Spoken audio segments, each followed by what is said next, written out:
Hi survivors, it's me Purpose and y'all. I'm just going to briefly talk to you about the thing that everybody's talking about now.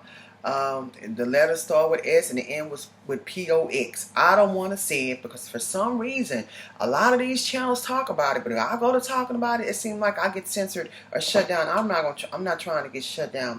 But anyway, they saying the same people that ushered in that pandemic from last year, the same people talking about now, they all of a sudden found this and that and other, and it might be an outbreak of this certain thing. If you don't know what I'm talking about, I'll talk about it. I'll put the word of it in the description box. A lot of you know what I'm talking about. It's a certain thing that occurred in the 1900s that wiped out a lot of people.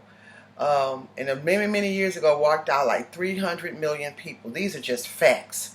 So I mean, I got as soon as I heard of it, my body went into shock because I'm like, oh my God, when is this going to stop? Is it ever going to stop? And we know that these powers that be, allegedly, and these people who run everything, they use these different things to usher in agendas and mandates and whatever their plans and agendas are that's going to benefit them and their multi-millionaire and billionaire friends. That's what they going to do.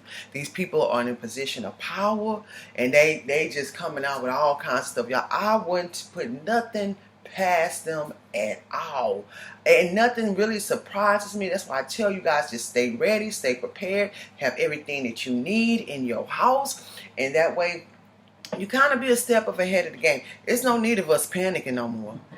It's really no need of us panicking no more. Nothing. Well, I don't put anything past these people, and I'm trying to be very careful what I say on here. Y'all, a lot of y'all know why, but they say one of the best ways to prevent it, the small dump, is through, and that's what they want. That's exactly what they want, and this further lets me know that there's something going on with that, you know. So it says that this given to people before exposure to it can completely protect them. I told y'all they have an agenda, and they're going to usher in what they want us to do. So then it goes to say that it's an acute, contagious, dangerous disease, and it's caused by a certain variola, and it said that it came from an African rodent, pox, virus. I'm kind of, I want to stay away from certain words. Okay, I do want to share this with you guys. It says, how long can it live on clothes? This is important to know. It says, however, if cotton can become contaminated with the pox scabs in temperature climates 20 to 25 Celsius, or is already contaminated when imported at this temperature, the experiments indicate that a few particles of it may survive for as long as 18 months. And then it says, how does it spread so fast? One of the reasons that it is so dangerous and deadly is because it's an airborne disease. Airborne diseases tend to spread fast. Coughing, sneezing, or direct contact with any bodily fluids could spread it. In addition, sharing contaminated clothing, bedding could also lead to infection. So it goes on with that. I wrote down some notes of what we can do to take precautions. A lot of us who are anti all these rules and strict regulations and going towards what they want us to do. And I'm saying allegedly, you guys, I'm not saying I'm for or against anything. I'm saying you make a decision of what you think is best for you and your loved ones. But I said, since they're saying that it could stay on the surfaces for a long time and that you could get it through, first of all, exposure to someone who have it, I'd say limit, going to places where there's a lot of people. If you work in offices, keep your office area clean. Try to avoid, a lot of direct contact with people. Just basically the obvious. Keep your vehicles clean. Keep yourself clean. Most of all, keep your vehicles clean, your clothes clean, your linens clean, your blankets clean, your house clean, your refrigerator clean. Keep things clean around you. We should be doing this anyway. This should be a lifestyle for us, but especially now that we're living in pandemic eras, and all this stuff that's going on. It says, I said, also, Get out the cities if you can. That's a very important thing. That limits your exposure to a lot of people. If you can't, get plastic to cover your walls in one room of your house in case a loved one gets sick. If you're in an apartment, you might want to cover your walls with plastic as well, because especially if you have thin walls, sometimes this is what I've heard, that other people's germs and through the vents, they say, and and germs and whatnot can possibly come in your areas.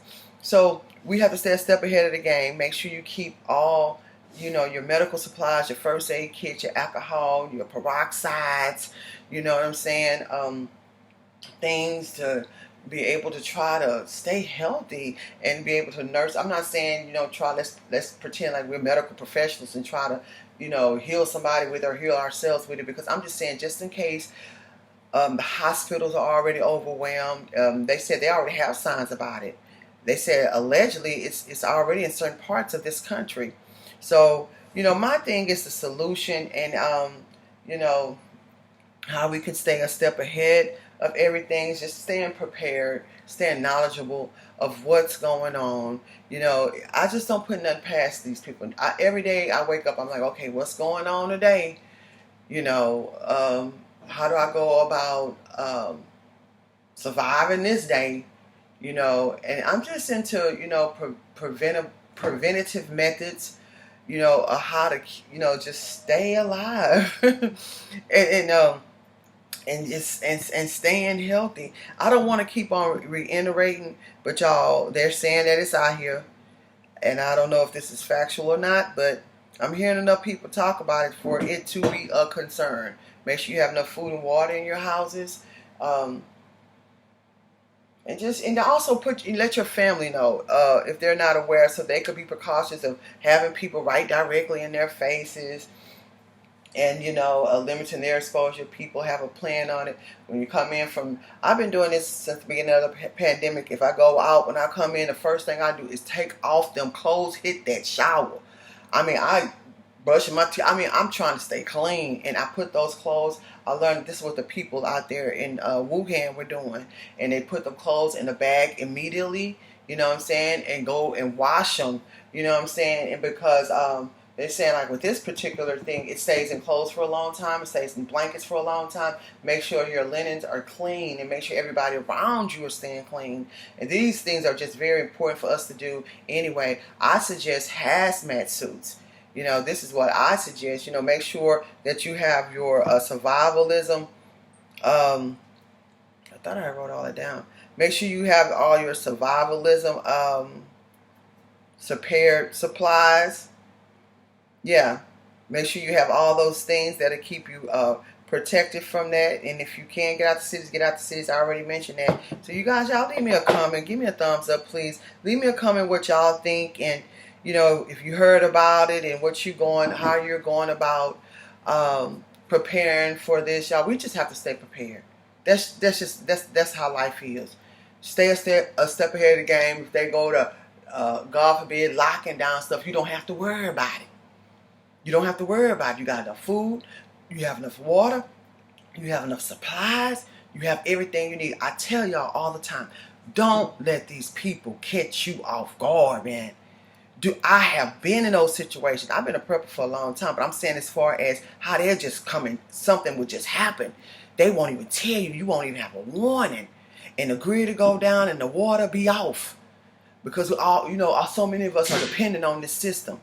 So don't let it catch you off guard. Have everything that you need. Have you some medicinal plants. These are some of my medicinal plants. I have the sage, I got the aloe vera. You start stocking up on these things if you can. Make sure. And we just can't trust the system. You can't trust everything that's going on. So yeah, watch this world. Watch the weather. Smell your water. And I want to start saying boil your water before you use it. And keep surviving. SandHero.com.